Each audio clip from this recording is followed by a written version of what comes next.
दुर्गा सप्तशती 13वें अध्याय की कथा।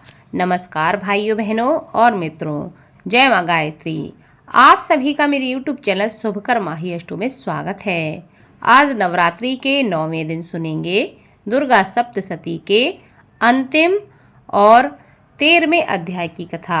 यह दुर्गा सप्तशती का सबसे लास्ट का अध्याय है। उससे पहले आप सभी से विनम्र निवेदन है, अगर आप मेरे चैनल पर पहली बार आए हैं तो प्लीज़ वीडियो को लाइक, चैनल को सब्सक्राइब और वीडियो को ज़्यादा से ज़्यादा शेयर अवश्य करें, ताकि आपके साथ साथ आपके अपने के ऊपर भी माँ भगवती की कृपा हमेशा बनी रहे। नवरात्रि के दिनों में दुर्गा सप्तशती का पाठ करना विशेष फल प्रदान करता है। जो लोग इस पाठ को करते हैं उन पर माँ भगवती की कृपा हमेशा बनी रहती है। साथ ही साथ जो लोग इस पाठ को ना कर सकें उन्हें इस पाठ को सुनना चाहिए। सुनने से भी इसका पूर्ण फल प्राप्त होता है। इसलिए दुर्गा सप्तशती का आप या तो पाठ करें, पाठ ना कर सकें तो इसका श्रवण करें। इससे भी माँ भगवती की कृपा प्राप्त होती है और जीवन के सभी मनोरथ पूर्ण होते हैं। महर्षि मेधा ने कहा कि हे राजन, इस प्रकार देवी के उत्तम महात्म्य का वर्णन मैंने तुमको सुनाया है। जगत को धारण करने वाली इस देवी का ऐसा ही प्रभाव है। वही देवी ज्ञान को देने वाली है और भगवान विष्णु की इस माया के प्रभाव से तुम और यह वैश्य तथा अन्य विवेकी जन मोहित हो जाते हैं और भविष्य में मोहित भी होंगे।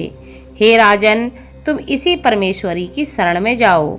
यही भगवती है जिसकी आराधना करने से तुम्हारे सभी मनोरथ पूर्ण हो जाएंगे। माँ की आराधना करने से मनुष्य को भोग, स्वर्ग तथा मोक्ष की प्राप्ति होती है।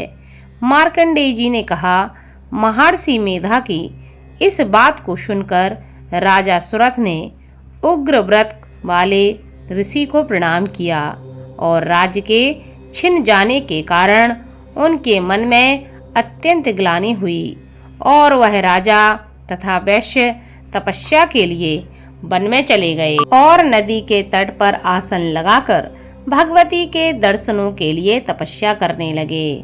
दोनों ने नदी के तट पर देवी की मूर्ति बनाई और पुष्प, धूप, दीप तथा हवन द्वारा उनका पूजन करने लगे।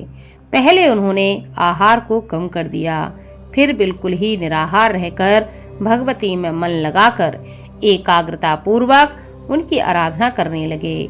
वह दोनों अपने शरीर के रक्त से देवी को बलि देते हुए 3 वर्ष तक लगातार भगवती की आराधना करते रहे। 3 वर्ष के पश्चात जगत का पालन करने वाली चंडिका ने उनको प्रत्यक्ष दर्शन देकर कहा। देवी कहने लगी, हे राजन तथा अपने कुल को प्रसन्न करने वाले वैश्य, तुम जिस वर की इच्छा रखते हो वह तुम मुझसे मांग सकते हो। मांगो, तुम्हें क्या वर चाहिए, मैं तुमसे प्रसन्न हूँ।